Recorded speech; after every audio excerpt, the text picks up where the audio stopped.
Les amis, comment allez-vous? Bienvenue chez Le Padre.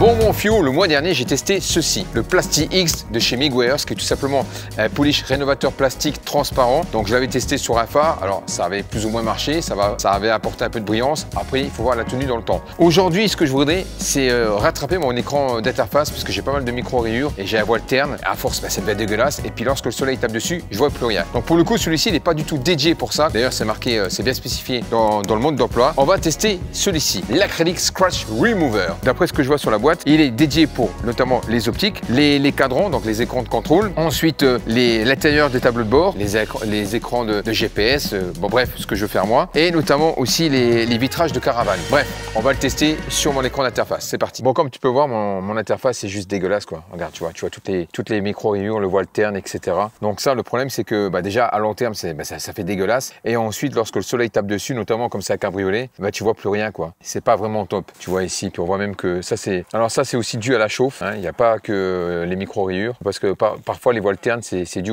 à la chauffe, parce qu'un écran, ça chauffe tout simplement. Donc ça, plus les rayons du soleil, plus les microfibres par-dessus, voilà quoi. Donc on va le tester, on va voir ce que ça donne. Donc je te montre le packaging. Alors, à l'intérieur, évidemment, tu as le polish rénovateur. Ensuite, tu as le petit chiffon en coton, tout simplement. Et ici, ça c'est en cas de grosses micro-rayures.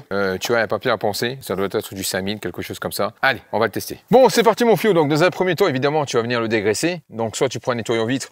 Moi, je prends un cleaner. Donc c'est de l'alcool isopropylique. Mais tu ne prends pas la tête. Hein, tu peux prendre directement un nettoyant vitre. Ça fera très bien l'affaire. Alors évidemment, tu vaporises toujours sur ton chiffon et pas sur ton écran, puisque c'est des parties en électronique, donc du coup, voilà. Ensuite, tu agites bien le produit. Alors, dans un premier temps, je vais juste faire une partie pour voir la différence, en espérant que le produit là fonctionne. J'ai pas envie qu'il nique mon écran. Bon, au pire, je pourrais toujours le rattraper avec d'autres produits. Voilà, je mets une petite noisette. Et on y va sur cette partie-là. Alors, logiquement, il faut frotter énergiquement, mais là, comme c'est un écran de contrôle, en LCD, on va éviter. Et comme tu peux voir, ça fait plus de carton qu'autre chose. Donc ce produit-là, sur les écrans, il fonctionne pas trop, on va dire. Donc lui, il est plutôt fait pour les cadrans, les cadrans de compteur, mais pas pour les écrans de GPS. Je vais tester notre méthode. Allez, je supprime le produit. Voilà. Et ensuite, j'applique l'autre produit.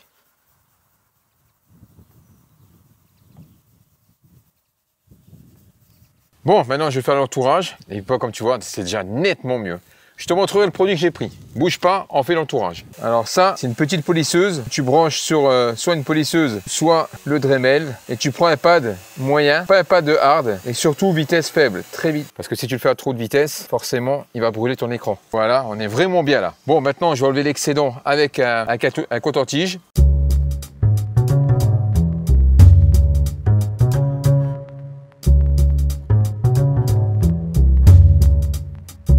Bon, comme tu peux voir, il n'y a pas photo, regarde, c'est un truc de fou. Et ici, bon là, il ne faut pas faire attention parce qu'il y a un peu de polish. Et ici, on voit, c'est extrêmement micro-rayé, il y a un voile terne. Et là, c'est juste nickel, tu vois. Alors, en fait, j'ai appliqué deux produits. Je vais te les montrer. Alors, le produit que j'ai utilisé, d'une part, c'est le Plasti X. Finalement, ça fonctionne quand même. Mais, le souci, c'est parce que déjà, dans le mode d'emploi, il préconise de surtout pas faire tes écrans LCD, GPS, ordinateur de bord, etc. Bref, pourquoi? Parce qu'en fait, il va laisser... Alors, lui, il va effacer les micro-rayures, mais il va surtout laisser un voile terne puisqu'il a un côté abrasif. Donc, pour le coup, pour rattraper la situation, un polish de finition, mon Fio. Bon, là, j'ai pris le Carpro Reflex. Pour en prendre d'autres, hein, ça, il n'y a pas de souci. Mais il faut absolument prendre un polish de finition. Pourquoi? Le polish de finition, lui, il est là. Il est dédié justement à supprimer le voile terne, parce qu'à partir du moment que tu as un produit abrasif, il va apporter un voile terne puisqu'il va couper, il va supprimer de la matière, mais en supprimant de la matière, il va mélanger le produit avec la matière. Donc du coup, ça va apporter un voile terne. Que tu fasses ça sur, admettons, sur un vernis ou que tu fasses ça sur un plastique ou un écran LCD, ça va être, le procédé c'est le même. Il va supprimer de la matière, il va mélanger la matière avec le polish, donc du coup ça va laisser un voile terne. Et lui, il est là justement pour supprimer ce voile terne et apporter un effet un peu brillant au gloss, tout simplement. Voilà, donc je vais te le faire en accéléré, je vais te remontrer. Donc on prend cette partie-ci sur le petit chiffon en coton, ensuite avec une microfibre, tu finis avec celui-ci. Tout simplement mon Fio.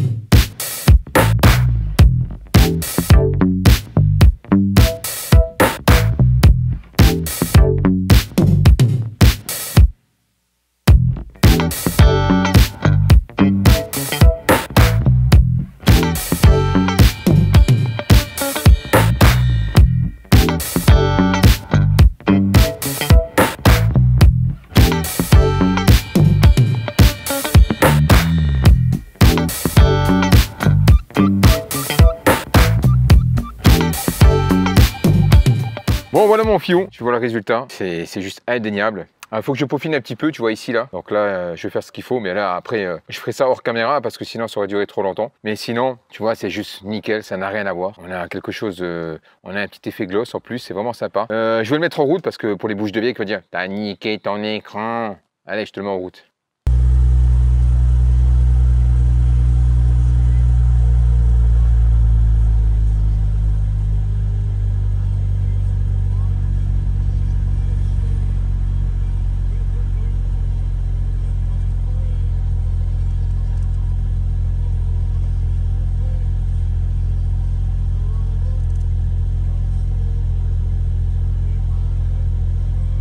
Bon mon fiou, on récapépète. Donc pour ce faire, c'est très simple. Alors lui, pour ce genre de travail, tu l'oublies. Alors je vais pas le jeter parce que franchement, il fait le taf pour d'autres choses. Je te montrerai dans d'autres vidéos. Voilà, c'est pas son rôle premier. Je le mets de côté, honnêtement, parce qu'il fonctionne bien sur d'autres produits. Donc je vais pas le jeter, t'inquiète pas. Donc celui-ci, comme tu peux le voir, sur le mode d'emploi, il déconseille fortement de faire tes écrans LCD, tout simplement parce qu'il va laisser un voile terne, très terne. Comme je te l'ai expliqué, tu coupes dans la matière, tu supprimes les micro-rayures, mais en même temps, tu vas mélanger le produit. Donc ça va l'étaler. Voilà. Donc ce qu'il faut faire, tu appliques ceci avec un petit chiffon en coton, voilà. Ensuite, tu prends, donc tu l'essuies. Ensuite, tu prends un polish de finition. Bon, moi, j'ai pris celui-ci. Tu n'es pas obligé de prendre un gros format, tu peux prendre un petit format. Je te mettrai le lien dans la description. Mais tu peux en prendre d'autres, hein. Un polish de finition, tout simplement. Mais franchement, celui-ci, il va vraiment bien. En plus, il n'est pas trop cher. Tu peux le prendre sans aucun problème. Voilà. Une fois que tu as fini avec les polishes, tu enlèves avec de l'alcool isopropylique. Il faut absolument retirer les polishes avec de l'alcool isopropylique.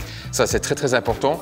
Et une fois que tu as fini ça, eh bien, tu vas finir avec un QD, un quick détailleur à base de céramique ou un produit qui déperle. Pourquoi? Parce qu'en fait, tu as un film protection, un film protecteur sur ton écran LCD. Alors évidemment, comme il est terni, etc., donc il ne sert plus à rien. Mais il faut quand même apporter un petit voile anti-UV avec ça. Donc du coup, moi j'ai pris un QD à base de céramique, l'élixir de chez Carpro. Mais tu peux prendre aussi par exemple, tiens celui-ci, tu vois, pour une fois qu'il sert à quelque chose. Ouais, Hydrosilex, mais il est un peu cher. Bref, prends un QD détailleur qui donne un côté hydrophobe et surtout un quick détailleur que tu peux appliquer partout. Sur les vitres, sur la carrosserie, partout. Voilà. Donc il faut bien que tu choisisses. T'inquiète pas, je te laisserai le lien dans la description. Et donc comme je te dis, je suis très content parce que d'une part, ça fonctionne. Deuxièmement, parce que je t'ai fait un tuto et j'adore faire les tutos. Alors, j'aime beaucoup faire les tests de produits, mais moi, mon dada, c'est surtout aussi faire les tutos. Pourquoi? Parce que les tutos, ça parle à tout le monde. Les produits, on n'est pas tous là à acheter. Moi, je veux dire, moi, je suis un dingue de produits. Il y en a beaucoup aussi qui sont dingues de produits, mais tous n'ont pas envie de lâcher un budget énorme dans les produits et tous n'ont peut-être pas forcément les moyens. Tu vois ce que je veux dire? Bref, donc moi, les tutos, j'adore ça et ça parle à tout le monde. Bon, sur ce, pouce bleu, bande de pain, ça c'est obligatoire. Obligatoire, à chaque fois, je te donne des petits conseils, voilà. Et puis, comment ça t'es pas abonné? T'es un ouf ou quoi? Tu t'es pas abonné? Mais t'es un ouf ou quoi? Tu veux toucher la cotorep? Abonne-toi mon fion. Arrête de regarder les films de boules et abonne-toi. Allez, ciao mon fion.